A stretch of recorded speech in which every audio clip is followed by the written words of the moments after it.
खुलुमबाय गिबि गिबियावनो बयनिसिमबो बर'नि निउस पर्टेल नायगिरि नोंथांमोननिसिम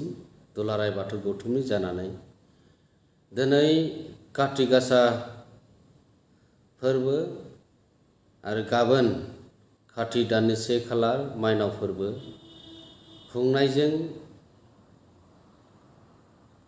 बयनिसिमबो मोजां हामलायथिखौ बावहरग्रोदों। बेजोंनो लोगोसे दुलाराय बाथौ गौथुम बा बाथौ धोरोमजों बर'नि सुबुं माहारिनि गेजेराव थामथि फोरबो फालिथाय आरो बेजोंनो माइ दुब्लियाव दिनै मोनाबिलि समाव लारि आलारि बाथि सावनाय जागोन आरो गाबोन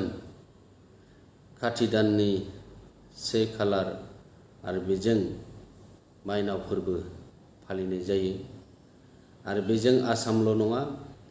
बाथौ धोरोमारि बायदियै आसामनि बायजोआव थानाय बाथौ सिबियारि बिथांमोनाबो बे हाबाफारिखौ मावफुङो। जेरैबायदि नेपाल, वेस्ट बेंगल, मेघालय, अरुणाचल, बांलादेश बेफोरबायदि जायगायावबो दिल्ली बायदि जायगायावबो बे हाबाफारिखौ खुंफुंनाय जायो आरो बेजोंनो सुबुं माहारिनि गेजेराव गोजोन थासारि खौसेथिखौ लाखिबाय थानो थाखाय बोराइ बाथौनि सेराव थानसालियाव आर'जनि हाबाफारि लानाय जायो। मुलुगाव थानाय सुबुं माहारिया गोजोन थासारि लाबोनो हाथोंनि बे आर'जखौ खालामनाय जायो आरो लोगोसे बर' हारिनि गेजेराव अराय सम खौसेथि गोजोन थासारि बियो अराय सम बजबनानै थाथों आरो बेनि सायाव आर'ज खालामनाय जायो आरो बेजोंनो बाथौ धोरोमखौ मुलुगनां खालामनो थाखाय जोङो खामानि मावबोगासिनो दङ आरो जों बेखौ धोरोमनि गेजेरजों बाथौ धोरोमनि गेजेरजों आब्रुथियै लाखिनानै बर' समाजखौ गेरेमसा दाफुंनो थाखाय जों बोराइ बाथौनि सेराव अराय सम आर'ज गाबो आरो बे मोनफा मोनफा फोरबोनि गेजेरजों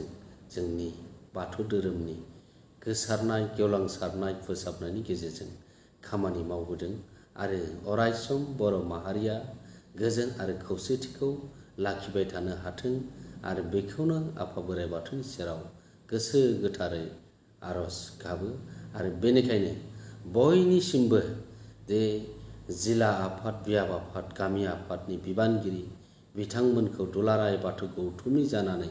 आरो बाथौआरि सिबियारि बिथांमोनखौ अराय सम गोसो गोथारै